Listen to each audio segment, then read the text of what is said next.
अरुणी देवी की सख्त आवाज सुनकर सभी बॉडीगार्ड्स के कदम अपनी जगह पर ही ठहर जाती है।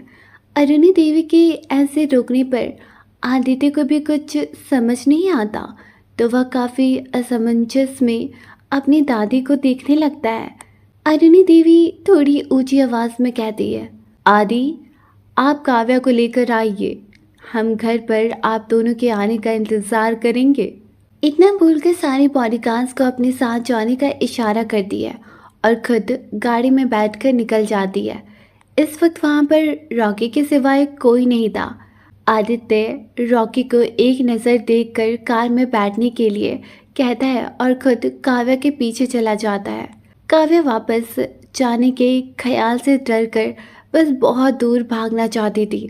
वह अपनी साड़ी को संभालते हुए बहुत तेजी से भागी जा रही थी। वह जब से भाग रही थी तब से उसने मुड़कर एक बार भी पीछे नहीं देखा था। काव्या भागते भागते काफी ज्यादा हाफने लगती है। वह नदी भी उसके साथ ही भागी जा रही। मैदान भी इतना बड़ा था कि खत्म होने का नाम ही नहीं ले रहा था। काव्या को इस तरह से भागता देखकर आदित्य भी उसके पीछे भागने लगता है। आदित्य के कदम काव्या से काफी ज्यादा लंबी थी, जिसकी वजह से वह आसानी से काफ़ी करीब पहुंच जाता है। अचानक से काव्या पीछे मुड़कर देखती है। आदित्य को अपने पास आता देखकर काव्या और तेजी से भागने लगती है। काव्या की तेजी को देखते हुए आदित्य भी अपनी तेजी को बढ़ा देता है। चंद पलों में काव्या आदित्य के एक कदम की दूरी पर होती है। वो झट से काव्या का हाथ पकड़कर खींच लेता है। आदित्य के ऐसे अचानक खींचने से काव्या संभल नहीं पाती और सीधे उसके सीने से टकरा जाती है। काव्या और आदित्य दोनों के ही कदम तेज होने की वजह से आदित्य जब काव्या को अचानक पकड़ता है तो खुद भी संभल नहीं पाता। न संभलने की वजह से आदित्य और काव्या नीचे गिर जाते हैं और क्योंकि वह जगह ढलान थी तो वह दोनों लुढ़कने लगते हैं। इस वक्त आदित्य का एक हाथ काव्या की कमर पर और दूसरा हाथ उसके सिर के पीछे था। उसने काव्या के सिर के पीछे हाथ गिरने के बाद रखा ताकि उसे कोई चोट ना पहुंचे। काव्या ने डर से अपनी आंखें बंद कर ली और आदित्य के शर्ट को दोनों हाथों से कसकर पकड़ी हुई थी। दोनों काफ़ी देर तक लुढ़कते रहते हैं, फिर एक जगह पर ठहर जाते हैं। दोनों इस कदर ठहर गए कि काव्या नीचे और आदित्य उसके ऊपर। रुकने की वजह से काव्या अपनी आंखें खोलकर देखती है तो आदित्य उसके बहुत करीब होता है। काव्या और आदित्य की नाक इस वक्त टच हो रहे थे। काव्या आदित्य के आंखों में बिल्कुल खो सी गई। उसे याद ही नहीं रहा कि वह जिसके आंखों में खोई हुई है उससे वह कुछ देर पहले भाग रही थी। आदित्य का भी ऐसा ही हाल था। वह भी काव्या के आंखों में बिल्कुल डूब सा गया। दोनों की ही सांसें बहुत तेज थी और एक दूसरे के चेहरे से टकरा रही थी। आदित्य और काव्या अपनी पलों में इस कदर खो गए जैसे उनका वक्त वहीं ठहर सा गया हो। चारों तरफ का माहौल भी उनके नज़दीकी का साथ दे रही थी। फूल जैसे उन दोनों को मुस्कुराई जा रही है। नदी के बहते पानी की आवाज़ जैसे दोनों के लिए एक गीत गा रही हो। सूरज की डूबती किरणें उन पर पड़कर एक अलग ही एहसास दे रही हो। काव्या को जब एहसास होता है कि आदित्य उसके कितने करीब है, उसकी धड़कनें बहुत तेज चलने लगती है और ज़ोरों से शोर करने लगती है। आदित्य की धड़कनें भी काव्या का साथ देते हुए शोर में साथ देने लगती है। वहाँ पर चारों तरफ दूर दूर कोई इंसान नहीं था। कोई था तो वो थे आदित्य और काव्या, जो अपने में ही बिल्कुल गुम से गए। कुछ देर तक ऐसे रहने के बाद आदित्य का हाथ जो काव्या के कमर पर कस गई थी वह धीरे धीरे ढीली हो जाती है। आदित्य अपनी पकड़ से काव्या को आज़ाद कर वहाँ से उठकर खड़ा हो जाता है और साइड में खड़ा हो जाता है। काव्या भी जल्दी से वहाँ से उठ जाती है और अपने हाथ से थोड़ा साफ करने लगती है क्योंकि गिरने की वजह से कुछ सूखी घास उसकी साड़ी में लग गई थी। इतना करते ही काव्या एक नज़र आदित्य को देखती है और फिर से भागने के लिए अपने कदम बढ़ाने लगती है। लेकिन वह एक कदम भी बढ़ा पाए उससे पहले ही आदित्य उसका हाथ पकड़कर खींच लेता है, जिससे काव्या फिर से आदित्य के सीने में लग जाती है। आदित्य काव्या का हाथ पकड़कर उसे ले जाने लगता है, लेकिन काव्या एक भी कदम नहीं बढ़ाती है। यह एहसास होते ही आदित्य काव्या को देखता है, जो उससे छुड़ाने की नाकाम कोशिश की जा रही थी। उसकी ऐसी कोशिश देखकर आदित्य उसके थोड़ा पास आता है और अपनी बाहों में उठा लेता है। आदित्य की ऐसी हरकत देखकर काव्या दंग रह जाती है। काव्या आदित्य के सीने पर मारते हुए कहती है, छोड़िए मुझे, मुझे आपके साथ नहीं जाना, छोड़िए मुझे। वहीं आदित्य काव्या की बातों को नज़रअंदाज करते हुए अपनी कार की तरफ बढ़ जाता है। काफ़ी देर तक मारने के बाद जब आदित्य को कोई फर्क नहीं पड़ता, तो काव्या अपने हाथ रोक लेती है और अपने हाथ आदित्य के गर्दन से लपेट लेती है और बड़े गौर से उसे देखने लगती है, क्योंकि अब तक काव्या को भी समझ आ गया था कि वह कुछ भी कर ले, लेकिन आदित्य उसे नहीं छोड़ेगा। आदित्य सामने देखकर काफ़ी शांति से चले जा रहा था। कुछ पल में दोनों कार के सामने पहुंचते हैं, तो रॉकी उन्हें देखकर जल्दी से कार से बाहर निकलता है और कार के एक साइड का दरवाज़ा खोलता है। दरवाज़ा खुलते ही आदित्य काव्या को कार में बैठाता है। काव्या आदित्य के बाहों से हटते ही सीट की तरफ घसकने लगती है। आदित्य को समझ आ जाता है कि काव्या फिर से भागने की कोशिश करने वाली है, इसलिए वह भी उसी साइड से कार में बैठ जाता है और इधर काव्या दरवाजे को खोलने ही वाली होती है कि आदित्य उसे कमर से पकड़कर अपनी ओर खींच लेता है। आदित्य के खींचने से काव्या उसे घूरकर देखने लगती है और गुस्से से कहती है, आपको समझ नहीं आता, मुझे आपके साथ कहीं नहीं जाना, छोड़ दीजिए मुझे। आदित्य काव्या के ऐसे छोड़ने की बात सुनकर जड़ से उसे कसकर गले लगा लेता है। काव्या तो बिल्कुल शॉक्ड रह जाती है। काव्या को भी आदित्य से यूँ गले लगाना अच्छा लगता है, लेकिन जैसे ही उसे डाइवोर्स की बात याद आती है, वह आदित्य से छूटने लगती है। काव्या को यूँ छूटता देखकर आदित्य और कसकर उसे जकड़ लेता है। इस बार काव्या हिल भी नहीं पा रही थी। थोड़ी देर में काव्या भी अपना कोशिश बंद कर लेती है। आदित्य अब भी काव्या से गले लगे हुए था और कार चलती जा रही थी। आदित्य को जब याद आता है कि काव्या उसकी नहीं अर्जुन की है, वह झट से काव्या को छोड़ देता है और काव्या से दूर हटकर बाहर देखने लगता है। आदित्य के ऐसा करने से काव्या थोड़ा चौंक जाती है और वह आदित्य को देखने लगती है, जिसके चेहरे पर कोई भाव नहीं थे। काव्या भी थोड़ा घसक कर बाहर देखने लगती है। आदित्य ने अब तक अपनी दादी का कहा नहीं माना था।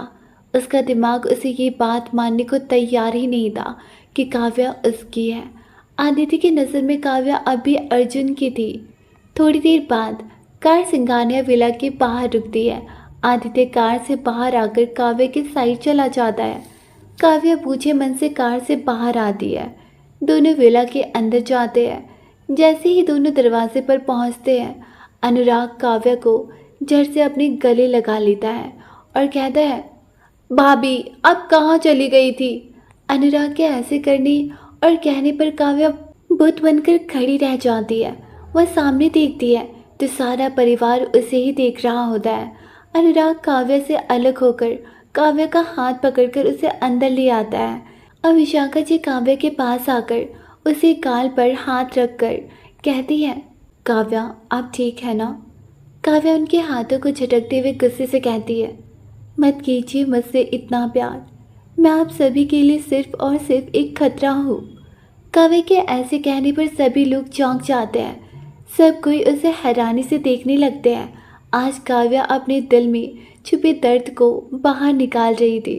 अरुणी देवी आगे आकर कहती है, काव्या आप कमरे में जाकर आराम कर लीजिए, काफ़ी थक गई होंगी। काव्या अरुणी देवी को हैरानी से देखती है और आगे कहती है, आप समझते क्यों नहीं, मैं जहाँ भी रहती हूँ वहाँ सिर्फ सर्वनाश होता है और कुछ नहीं।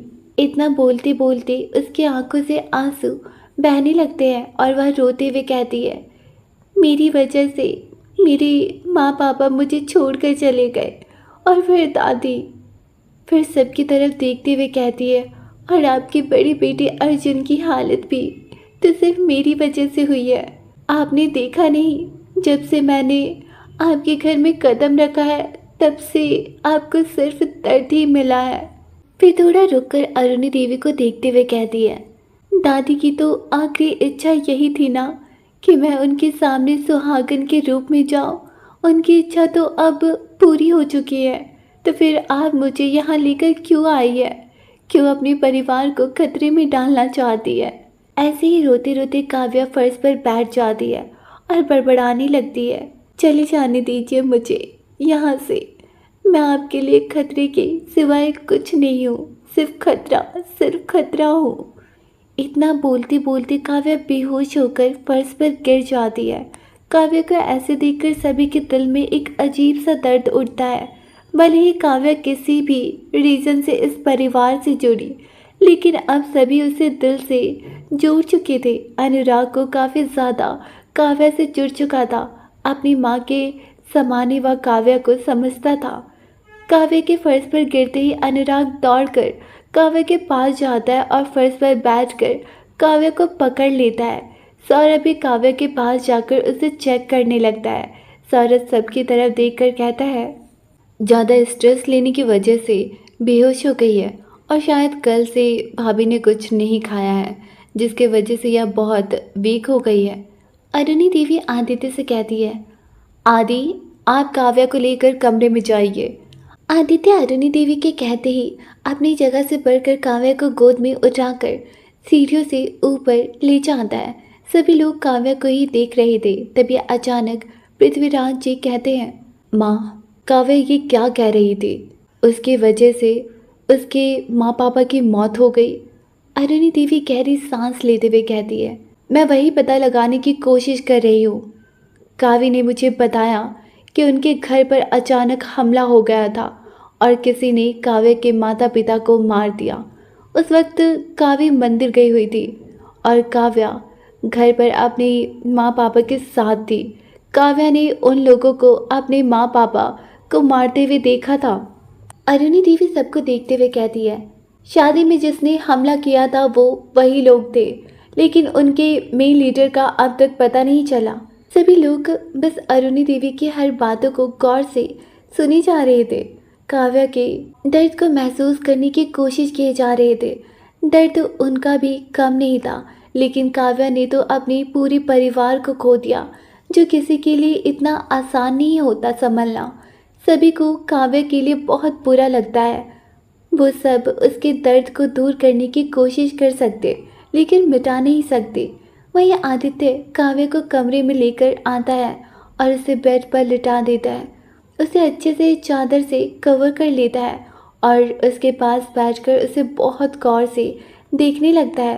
परिवार से दूर रहने का दर्द आदित्य काफ़ी अच्छे से जानता था। आखिर उसने भी तो परिवार के होते हुए भी परिवार के साथ नहीं जिया, हर वक्त अपने परिवार से दूर ही रहता आया है। लेकिन काव्या का दर्द उसके दर्द से भी बढ़कर था। अपने परिवार को अपने सामने मरते हुए देखना, इससे बड़ी और दर्द क्या हो सकती है। अब तक काव्या के आंसू उसके गालों पर उसके दर्द का निशान बना चुकी है। ऐसे काव्या के चेहरे पर दर्द के निशान देखकर आदित्य के दिल में बहुत दर्द होता है। वह उस निशान को बर्दाश्त नहीं कर पाता, इसलिए उठकर वॉशरूम चले जाता है और एक गीला कपड़ा लेकर आता है। कपड़ा लेकर आदित्य काव्या के सामने घुटनों के बल बैठ जाता है और काव्या के चेहरे को पोंछने के लिए अपने हाथ बढ़ाता है, लेकिन हर बार की तरह इस बार भी उसका हाथ हवा में रुक जाता है। वह अपनी उन दीवारों को पार नहीं कर पा रहा था जो उसने खुद अपने और काव्या के बीच बनाई है।